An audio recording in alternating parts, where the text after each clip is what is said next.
So hello and good morning everyone, I welcome you all to पहली marksheet. और आज हम लोग पढ़ने वाले हैं क्लास 10th का चैप्टर नंबर 2 जिसका नाम है फेडरलिज्म और उसका सबसे लास्ट सब टॉपिक जिसका नाम है डिसेंट्रलाइजेशन। यानी ये वो टॉपिक है जिसके माध्यम से हम लोग समझते हैं कि इंडिया की डेमोक्रेटिकल फॉर्म ऑफ गवर्नमेंट में कैसे थर्ड टाइप्स ऑफ गवर्नमेंट का एग्जिस्टेंस हुआ है और कैसे वो काम करती है, उसका क्या मैकेनिज्म होता है। यानी कि हम लोग पढ़ने वाले हैं लोकल गवर्नमेंट के बारे में, यानी power central government, state government और उसके बाद थर्ड लेवल ऑफ गवर्नमेंट जिसका नाम है लोकल गवर्नमेंट। उसमें पावर कैसे शेयर्ड हुई, क्यों हुई और हुई तो उसका क्या इंपैक्ट पड़ा, इन सभी बिंदुओं को जानने वाले हैं। तो बात करें आज के सेशन की तो हम लोग जानने वाले हैं सबसे पहले कि जरूरत क्यों पड़ी डिसेंट्रलाइजेशन की। इंडिया की अगर बात करें तो थोड़ा सा बेसिक हिस्ट्री की अगर बात करें तो इंडिया बहुत ही ज्यादा डाइवर्स है, इसकी पॉपुलेशन भी बहुत ज्यादा मैसिव है और इसकी डाइवर्सिटी को ध्यान में रखते हुए अगर इसमें कई लेवल ऑफ गवर्नमेंट को न बनाया जाए तो शायद वर्तमान में जो कंडीशन आप देखते हैं वो चीजें नहीं मिलती। अर्थात अगर बात करें इंडिया की तो उत्तर प्रदेश एक राज्य है इंडिया का जो अपने आप में रशिया से भी बड़ा है।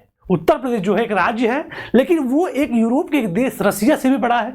महाराष्ट्र की बात करें तो जर्मनी से भी बड़ा है। ये सभी छोटे छोटे राज्य ही तो हैं। वहीं पे अगर मेनी ऑफ द स्टेट की बात करें तो वो बहुत ही ज्यादा डाइवर्स है, बहुत ही ज़्यादा डाइवर्स है, बहुत ज़्यादा वहाँ पे कॉम्प्लिकेशंस देखने को मिलता है। तो वही बात है कि इस प्रकार से जो फेडरल यूनिट्स बनना शुरू हुई, पहले हमारे यहाँ सेंट्रल में पावर शेयर, स्टेट में पावर की शेयरिंग, और फिर ये जब इतने प्रकार की डाइवर्सिटी को देखा गया तो इस बात की नीड जनरेट होने लगी कि थर्ड टाइप ऑफ गवर्नमेंट की भी रिक्वायरमेंट है, क्योंकि इतनी बड़ी डाइवर्सिटी को हम हैंडल तभी कर सकते हैं, यानी कि एक नीड होती है एक नए टाइप्स ऑफ गवर्नमेंट की, एक नए लेवल ऑफ फेडरल यूनिट्स की, एक नए लेवल ऑफ गवर्नमेंट की। यानी हमने सेंट्रल स्टेट देखा और लोकल गवर्नमेंट का एग्जिस्टेंस इस बात को बताता है कि हम अपनी डाइवर्सिटी को हैंडल करना चाहते हैं, हर व्यक्ति हर तबके को एम्पावर्ड करना चाहते हैं। यानी कि डिसेंट्रलाइजेशन सीधे हमारा उन्हीं तब बिंदुओं में से टॉपिक है जिसको हम लोग जानने वाले हैं कि डिसेंट्रलाइजेशन क्या होता है। तो उसी से जब ये चीजें नीड आती हैं तो ये चीजें आती है कि अब डिसेंट्रलाइजेशन करना ही पड़ेगा, विकेंद्रीकरण करना पड़ेगा। तो डिसेंट्रलाइजेशन क्या है? तो डिसेंट्रलाइजेशन होता क्या है कि जब पावर सेंट्रल और स्टेट से लेकर लोकल को हैंड ओवर कर दिया, लोकल को दे दिया जाए, तो इस प्रोसेस को, इस मैकेनिज्म को हम लोग बोलते हैं डिसेंट्रलाइजेशन। क्या बोलते हैं? डिसेंट्रलाइजेशन। यानी कि जब when power is shared, when power is taken from central and state government and given to local government, it is called decentralisation. यानी जब पावर सेंट्रल और स्टेट से लेकर लोकल गवर्नमेंट को ट्रांसफर कर दिया जाए तो यही कहलाता है डिसेंट्रलाइजेशन। क्यों? इसकी नीड क्यों पड़ी? क्योंकि हम लोग जानते हैं इतनी बड़ी डाइवर्स पॉपुलेशन वाले देश में एक थर्ड लेवल ऑफ गवर्नमेंट होना ही चाहिए, तभी हम पावर्स को बहुत ही गहराई तक जो है शेयर कर सकते हैं। और बात करें अगर लोकल गवर्नमेंट बनाने का तो उसके पीछे कुछ रीजंस भी हैं, कुछ रेशनल्स भी हैं। उन सभी रेशनल की अगर बात करें तो रीजंस बिहाइंड डिसेंट्रलाइजेशन की बात करें तो हम जानते हैं कि the basic idea of decentralisation, basic idea behind the decentralisation is that there are a large number of problems and issues which are best settle at the local level. क्योंकि हम जानते हैं कि अगर हम लोकल लेवल पे power को share करते हैं, लोकल लेवल आप समझ पा रहे होंगे, जब हम लोकल लेवल जैसे ग्रामीण क्षेत्रों में, छोटे मोटे शहरी क्षेत्रों में अगर हम पावर को शेयर करते हैं और इसके पीछे कारण की बात करना है तो हम इसलिए भी शेयर करते हैं, शेयर करना इसलिए भी फायदेमंद होता है क्योंकि लोकल लेवल की प्रॉब्लम को बेस्ट तरीके से लोकल लेवल पर ही सेटल किया जा सकता है। क्योंकि कह रहा है कि there are a large number of problem and issue which are best settle at the local level. एक बड़ी संख्या में जो प्रॉब्लम है वो हमेशा लोकल लेवल पे ही उसको हैंडल किया जा सकता है, सेटल किया जा सकता है। जैसे कि अगर किसी भी विलेज में, किसी भी गाँव में अगर किसी भी प्रकार की कोई प्रॉब्लम है या फिर किसी नाला से लेकर मशीन, हैंडपम्प या किसी भी चीज़ों की रिक्वायरमेंट है तो सेंट्रल और स्टेट गवर्नमेंट आके नहीं देखेगी, आपके यहाँ केंद्र सरकार आके नहीं देखेगी, राज्य सरकार नहीं देखेगी। इसको देखना है उस वहाँ के लोकेलिटी में जो रहने वाले लोग हैं, और लोग के साथ अगर हम पावर को शेयर कर दें तो वो अपने यहाँ की जो प्रॉब्लम्स है उसको बेहतर तरीके से जानते हैं और उसको वो सेटल कर सकते हैं अपने लोकल लेवल पर ही।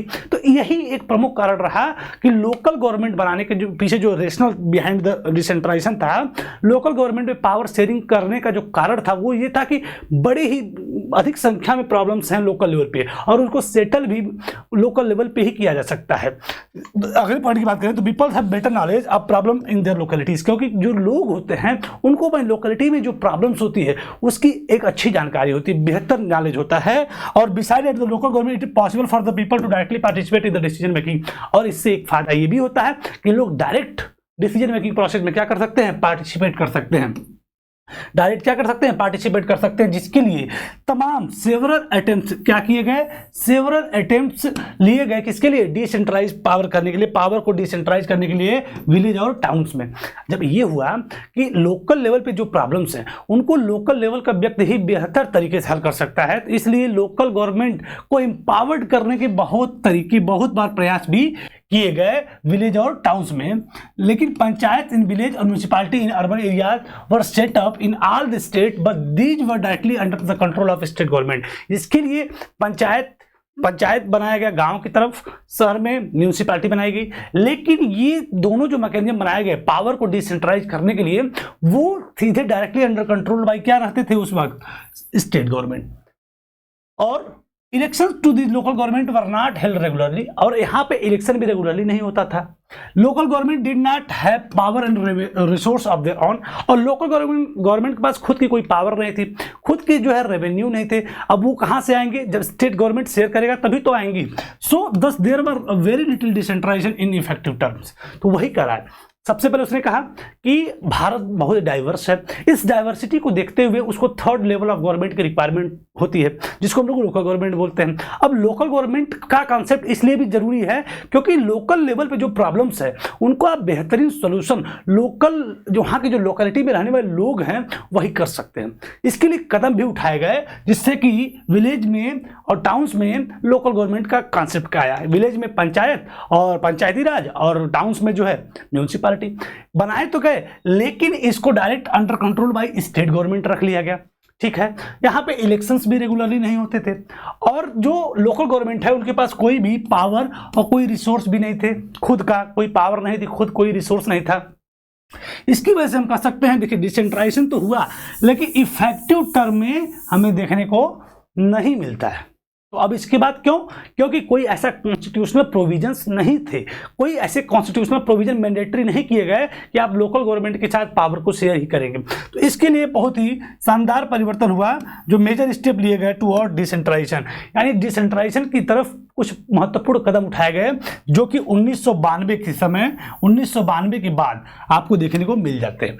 ये जो कदम उठाए गए वो जो मेजर स्टेप थे उनकी अगर बात करें, वाज टेकन इन 1992, यानी 1992 के समय में एक मेजर स्टेप, आज़ादी, देश आज़ाद, इंडिपेंडेंसी, तमाम चीज़ें। लेकिन सोचिए लोकल गवर्नमेंट को एम्पावर्ड करने का बेहतरीन सॉल्यूशन 1992 में जो है कदम उसका उठाया गया। इसके अंतर्गत क्या हुआ कि constitution was amended to make the third tier of democracy more powerful and effective, जिसके माध्यम से संवैधानिक रूप से लोकल गवर्नमेंट को मोर इफेक्टिव और मोर पावरफुल बनाने के लिए कुछ ऐसे प्रावधान लाए गए।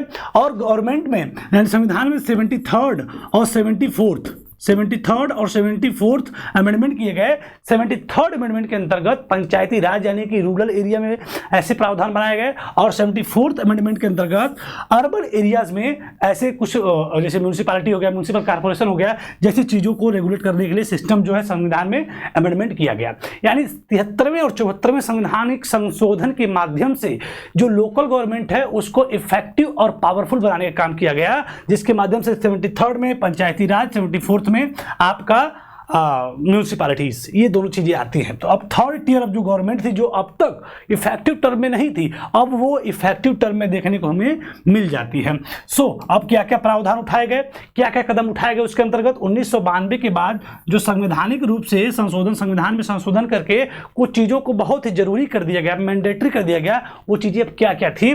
तो अगर उनकी बात करें तो now it is constitutionally mandatory to hold regular election to local government bodies. अब ये क्या कर दिया गया, जो इलेक्शन पहले रेगुलर नहीं होते थे अब उन सभी इलेक्शंस को रेगुलर कर दिया गया, मैंडेटरी कर दिया गया कि अब जो लोकल लेवल पे जो गवर्नमेंट में लोकल लेवल पे जो व्यवस्था है वहाँ पे रेगुलर इलेक्शंस होंगे। क्या होंगे, रेगुलर इलेक्शंस होंगे। और seats are reserve in the elected bodies and the executive heads of this institution for the scheduled caste, scheduled tribes and other backward caste।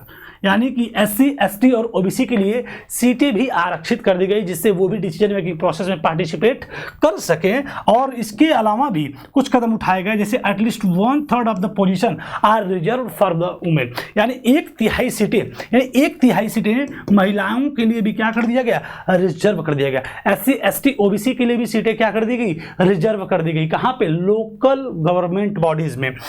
और उसके अलावा an independent institution called state election commission has been created each state to conduct a panchayat and municipal elections. ये जो पंचायत और जो municipal elections थे उनको regularly conduct कराने के लिए एक इंडिपेंडेंट बॉडी बनाई गई, जिसको बोला गया स्टेट इलेक्शन कमीशन। और स्टेट इलेक्शन कमीशन का काम ही था कि लोकल गवर्नमेंट पे, at the level of local government, elections को कंडक्ट कराना, वो भी रेगुलरली, वो भी ट्रांसपेरेंट तरीके से। और ये जो संस्था बनी वो बिल्कुल इंडिपेंडेंट थी। तो एक प्रश्न आपको याद भी रखना है कि लोकल गवर्नमेंट पे जो इलेक्शंस होते हैं उसको कंडक्ट कौन कराता है, तो वो कराता है आपका State Election Commission. The state government are required to share some powers and revenue with the local government bodies. तो ये भी चीजें मैंडेटरी कर देगी। अब स्टेट गवर्नमेंट जो है रेवेन्यू और पावर दोनों लोकल गवर्नमेंट के साथ क्या करेगी, शेयर करेगी। तो ये कहीं ना कहीं चीज आपकी स्टेट टू स्टेट वेरी करती है। तो हमने देखा क्या, एक बार फिर से समझते हैं कि डिसेंट्रलाइजेशन की नीड क्यों पड़ी, क्योंकि इतनी बड़ी डाइवर्सिटी को मेंटेन करने के लिए एक थर्ड लेवल ऑफ गवर्नमेंट की रिक्वायरमेंट पड़ती है। अब ये लोकल गवर्नमेंट का कॉन्सेप्ट देने के पीछे कारण भी कुछ थे। कारण ये थे कि जो लोकल लेवल पे प्रॉब्लम होती हैं उनको बेस्ट तरीके से सेटल करने के लिए लोकल व्यक्ति ही जरूरी है, क्योंकि लोकल व्यक्ति अपने यहाँ की प्रॉब्लम्स को अच्छे तरीके से जानता है, उसको हैंडल कर सकता है। इसलिए उनको पावर अगर हम शेयर कर दें तो अपने यहाँ की समस्या को लोकल लेवल पे वो हल कर सकते हैं।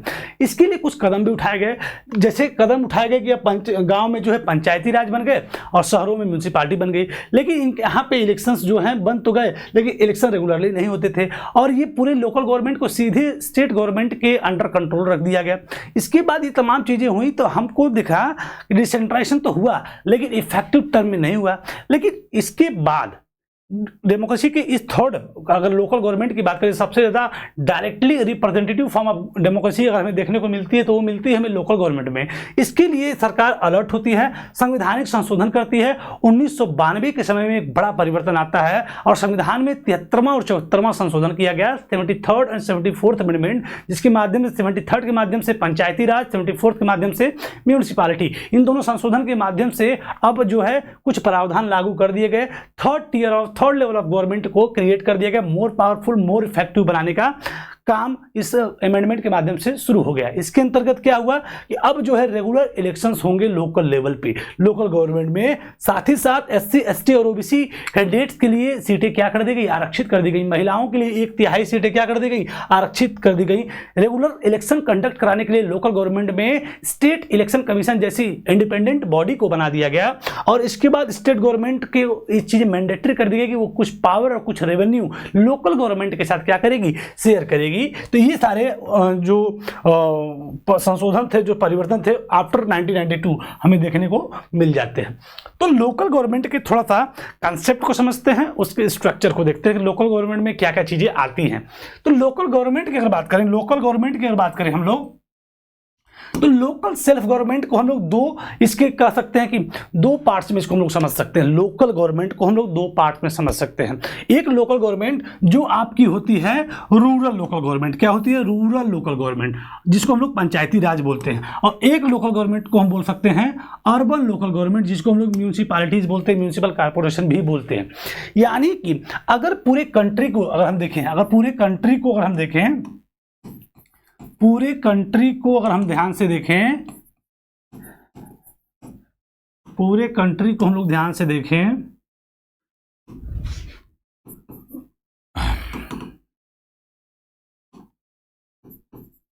तो कंट्री में दो टाइप्स की चीजें हमें देखने को मिलती है। एक आपका ग्रामीण क्षेत्र मिलता है जिसको हम लोग विलेज अब बोलते हैं, एक आपका शहरी क्षेत्र मिलता है। और शहरी में भी कुछ शहर बहुत बड़े होते हैं, कुछ शहर जो है बहुत छोटे होते हैं। तो इस आधार पे ग्रामीण क्षेत्रों में लोकल सेल्फ गवर्नमेंट बनाई गई, शहरी क्षेत्रों में भी लोकल सेल्फ गवर्नमेंट बनाई गई। ग्रामीण क्षेत्र में जो गवर्नमेंट बनी उसको रूरल लोकल गवर्नमेंट बोला गया, जिसको पंचायती राज भी हम लोग जानते हैं। अर्बन एरियाज में अर्बन लोकल गवर्नमेंट बोला गया, जिसको हम लोग जो है म्यूनिसिपैलिटीज के नाम से जानते हैं।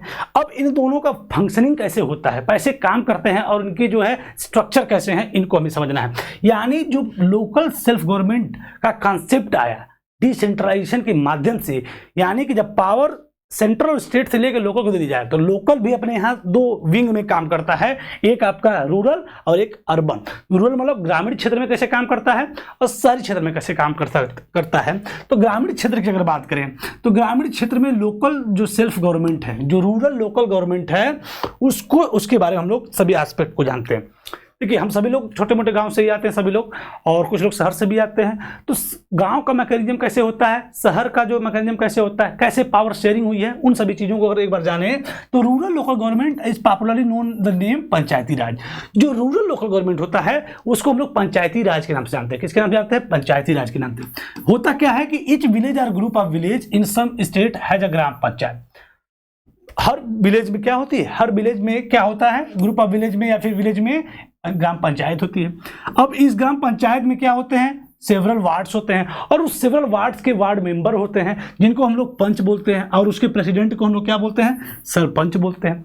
ठीक है। उसके बाद they are directly elected by the adult population living in that ward और विलेज। और ये लोग इलेक्ट कैसे होते हैं?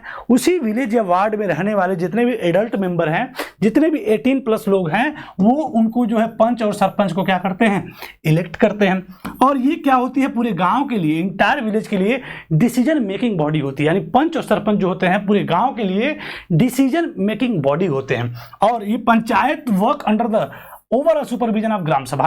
ग्राम सभा क्या होती है? तो जितने भी एक गांव में जितने भी एडल्ट मेंबर होते हैं, जो वोट देने वाले होते हैं, उनसे मिलके जो बॉडी बनती है उसको हम लोग क्या बोलते हैं? ग्राम सभा। और ये ग्राम सभा के सुपरविजन में ग्राम पंचायत काम करती है। पंच और सरपंच जो है काम करते हैं। क्या करते हैं? पंच और सरपंच जो है ग्राम सभा के सुपरविजन में क्या करते हैं? काम कर सकते हैं। दूसरी चीज कि आपका जो ग्राम सभा के बारे में अगर बात करें तो ग्राम सभा में मीट एट लीस्ट ट्वाइस और thrice in a year to approve the annual budget of a gram Panchayat and review the performance of the Gram Panchayat. Gram Sabha का काम होता है कि कम से कम साल में आपका मीट एट ट्वाइस और थ्राइस इन अ ईयर, एक साल में कम से कम 2 या 3 बार इनकी बैठक हो, ये एनुअल बजट पे चर्चा करें, ग्राम सभा में जो काम हो रहे हैं, जो परफॉर्मेंस ऑफ ग्राम पंचायत, उनको सुपरविजन करें, उन सभी चीज़ों को देखें। तो ये सभी चीज़ें होते हैं। थोड़ा सा इसको एक बार में समझते हैं। जैसे ये आपका जो है ग्राम है, ऐसे है ग्राम, ग्राम जिसको हम लोग बोलते हैं ग्राम। ऐसे और भी गांव हो गए, विलेज जिसको हम लोग बोलते हैं। तो कई सारे ग्राम या फिर ग्राम पंचायत, ग्राम सभा जिसको बोलते हैं। जैसे एक कोई गांव है मान लीजिए, और उस गांव में जितने भी एडल्ट मेंबर हैं, एक विलेज की बात करें, और उस विलेज में जितने भी एडल्ट मेंबर हैं, उन सभी को कंसिस्ट करके जो बॉडी बनती है उसको हम लोग बोलते हैं ग्राम सभा। क्या बोलते हैं? ग्राम सभा। क्या बोलते हैं? ग्राम सभा। अब इसके बाद ग्राम प्लस ग्राम, कई सारे ग्राम मिलके बनते हैं ग्राम पंचायत। क्या बनते हैं? ग्राम पंचायत। ग्रुप ऑफ मतलब विलेज या ग्रुप ऑफ विलेज आपस में मिलके ग्राम पंचायत बनाते हैं। और ग्राम पंचायत जो है अलग अलग वार्ड्स में क्या होता है? बटा रहता है। ग्राम पंचायत अलग अलग वार्ड्स में क्या होता है? बटा रहता है। और उन सभी वार्ड के मेंबर होते हैं। क्या होते हैं? वार्ड के मेंबर होते हैं। और इन मेंबर्स को हम बोलते हैं पंच। क्या बोलते हैं? पंच बोलते हैं। और इन्हीं पंचों के प्रेसिडेंट को हम लोग बोलते हैं सरपंच। क्या बोलते हैं? सरपंच बोलते हैं। अब ये पंच और सरपंच जो होते हैं उस गांव के डिसीजन मेकिंग बॉडी होते हैं। क्या होते हैं? डिसीजन मेकिंग बॉडी होते हैं। और ये जो पंच और सरपंच है, यानी जो पंचायत है, वो ग्राम सभा के सुपरविजन में काम कर सकती है।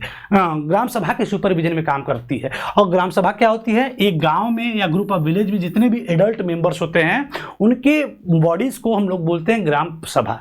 और ये जो है पूरा देखती है, साल में 1-2 बैठक करती है, कम से कम 2 या 3 बैठक करती है, जिसपे एनुअल बजट पे चर्चा होती है। ग्राम में जो काम हो रहा है सुपरविजन का काम करती है। ग्राम पंचायत कैसे काम करे, इन सभी बातों पे चर्चा करती है। तो ये कुछ सिस्टम होता है रूरल लोकल गवर्नमेंट का। ये चीजें आपको पता भी होंगी। और अगर बात करें अगले पॉइंट की, स्ट्रक्चर की बात करें रूरल लोकल गवर्नमेंट की, तो स्ट्रक्चर कुछ इस तरीके से होता है। अभी हमने समझा कि क्या होता है, कैसे काम करती है। गांव कई सारे गांव मिलते हैं, ग्राम पंचायत बनते हैं। उन ग्राम पंचायत में अलग अलग वार्ड्स होते हैं, उन वार्ड के वार्ड मेंबर्स होते हैं, वार्ड मेंबर से पंच बनते हैं, पंचों के हेड को प्रेसिडेंट बोलते हैं।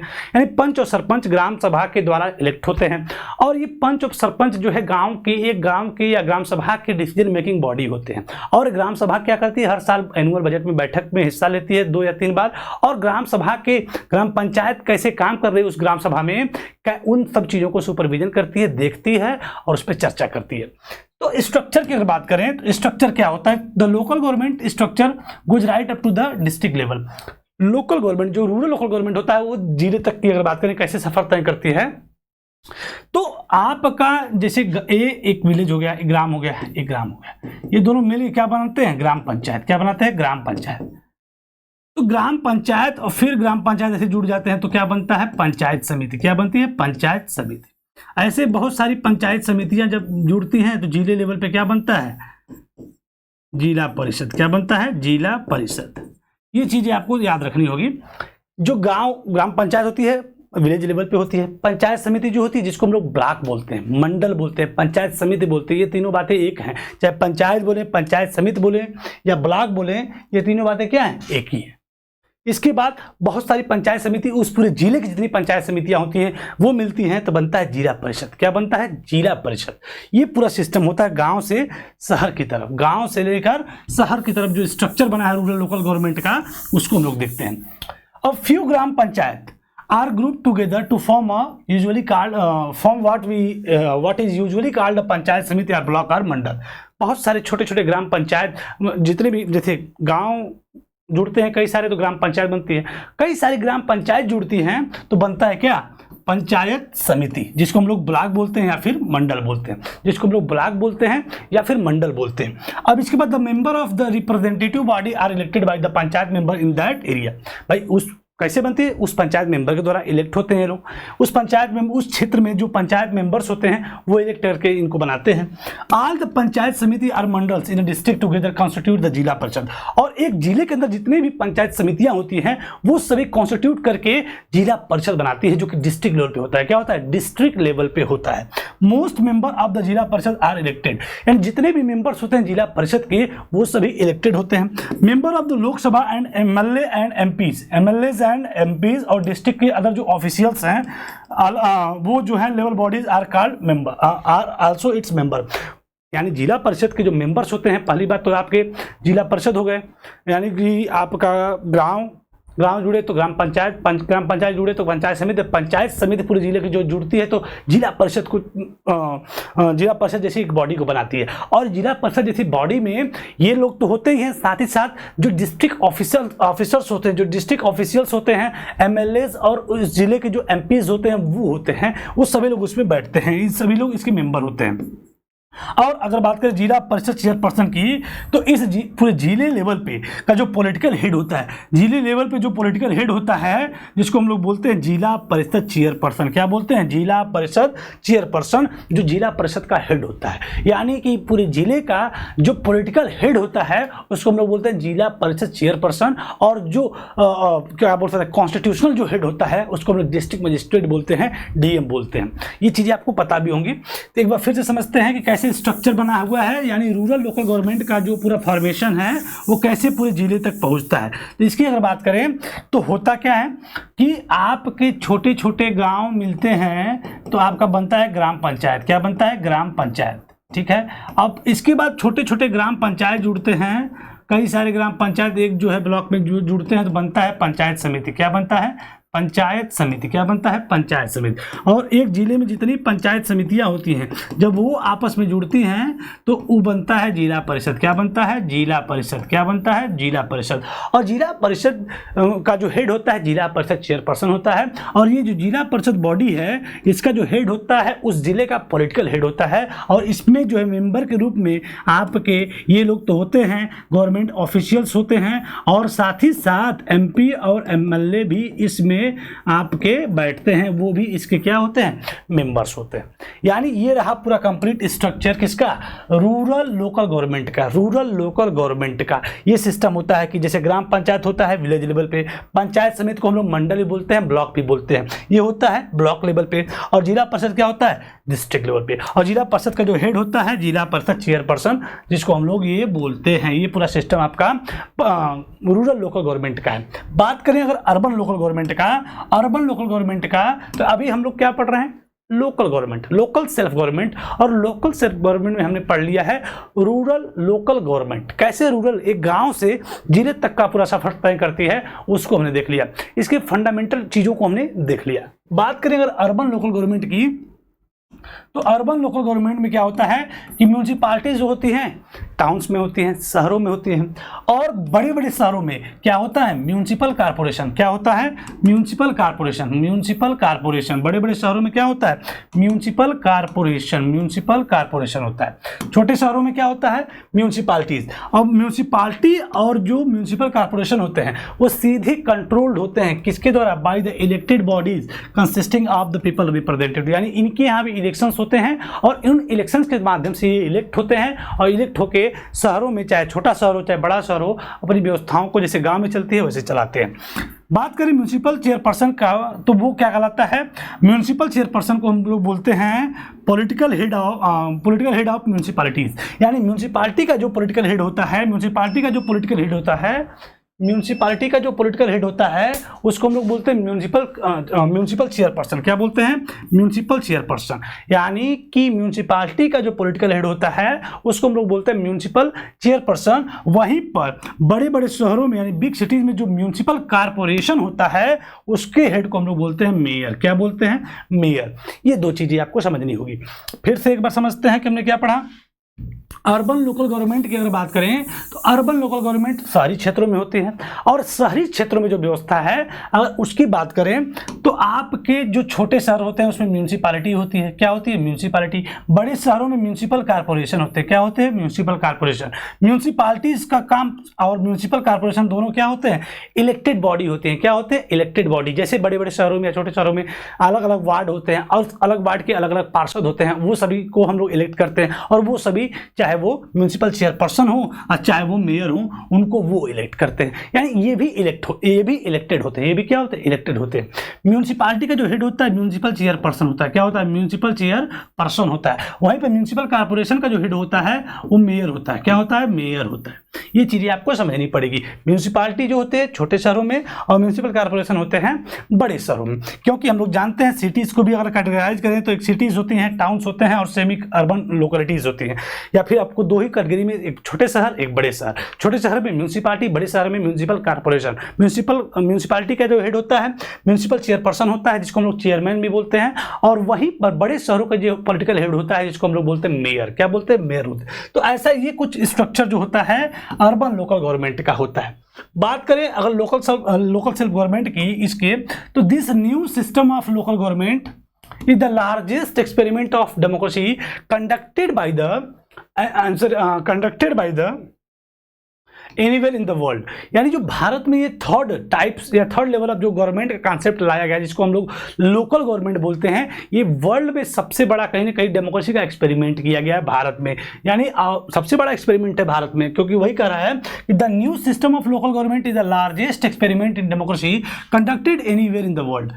एनीवेयर की अगर पूरे टोटल वर्ल्ड की अगर बात कर दें तो उन सभी में अगर सबसे बड़ा और डेमोक्रेसी का एक्सपेरिमेंट अगर किया गया है, सबसे बड़ा लार्जेस्ट एक्सपेरिमेंट, तो वो है लोकल गवर्नमेंट जो कि इंडिया में हुआ है। इसमें क्या होता है, there are now about 36 lakh elected representative in the panchayat and municipality all over the country. यानी कि कह रहा इस लोकल गवर्नमेंट के कॉन्सेप्ट के होने की वजह से आज वर्तमान में हो सकता है कुछ डेटा बदल गया हो, डेटा फिगर्स बदल गए हो, लेकिन लगभग 36 लाख डायरेक्ट इलेक्टेड रिप्रेजेंटेटिव हमें देखने को मिलते हैं जो पूरे देश की व्यवस्था को चलाते हैं। यानी लोकल गवर्नमेंट की वजह से आपके गांव और शहरों को मिला के लगभग 36 लाख रिप्रेजेंटेटिव हमें देखने को मिल जाते हैं। और ये this number is bigger than the population of many country in the world. और ये सिर्फ इलेक्टेड रिप्रेजेंटेटिव बड़े बड़े देशों को बात करें ऑल ओवर द वर्ल्ड की, उन सभी देशों की कुछ देशों की संख्या से भी बड़े ये रिप्रेजेंटेटिव भारत में काम करते हैं। So constitutional status of local government has help to depend democracy in our country. तो जिस प्रकार से लोकल गवर्नमेंट को कॉन्स्टिट्यूशनल आइडेंटिटी दी गई, इसकी वजह से कहीं ना कहीं डेमोक्रेसी में डीप इन डेमोक्रेसी हमें देखने को मिल जाती है, यानी कि अंतिम तबके तक पावर की शेयरिंग हुई, पावर की क्या हुई, शेयरिंग हो गई। साथ ही साथ इंक्रीज करता है वुमेन के रिप्रेजेंटेशन को और उनकी आवाज को हमारे देश में, यानी महिलाओं की आवाज को उठाने में, उनके रिप्रेजेंटेशन को बढ़ाने में भी लोकल गवर्नमेंट का एक महत्वपूर्ण योगदान है, कंट्रीब्यूशन है। बात करें चैलेंजेस की, तो चैलेंज की अगर बात करें, ये हमने देखा उसका एडवांटेज और ये था challenge. While the elections are held regularly enthusiastically, Gram Sabha are not held regularly. आज भी इलेक्शंस होते हैं बड़े ही जोश उत्साह के साथ, लेकिन फिर भी ग्राम सभा की बैठक रेगुलरली नहीं होती है। अगले पॉइंट्स की अगर बात करें तो most state government have not transferred significant powers to the local government. आज भी ये कहीं किसी राज्यों में देखने को मिलता है कि अभी भी स्टेट गवर्नमेंट ने पूरी पावर को या जितनी भी पावर्स होती हैं उसका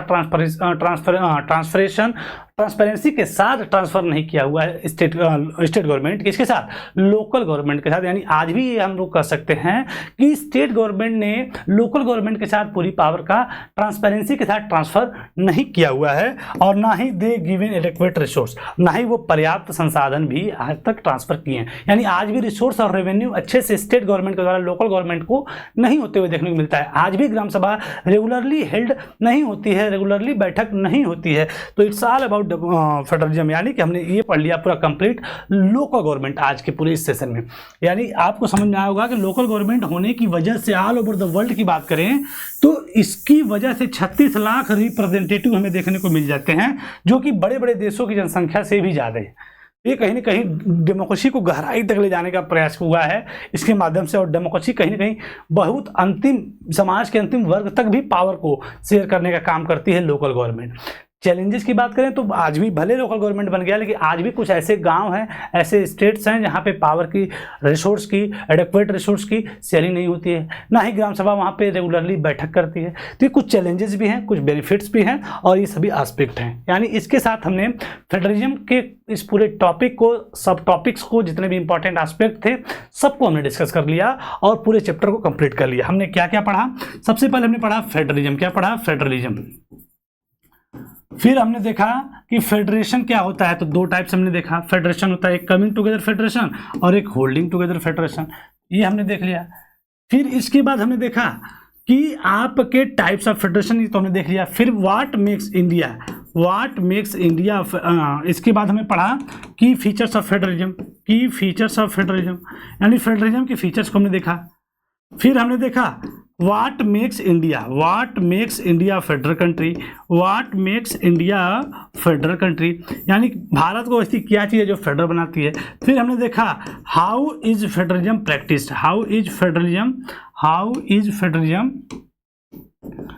प्रैक्टिस्ड। इसके बाद हमने देखा इसमें 3 पॉइंट देखे, language policy, linguistic state, central state relation.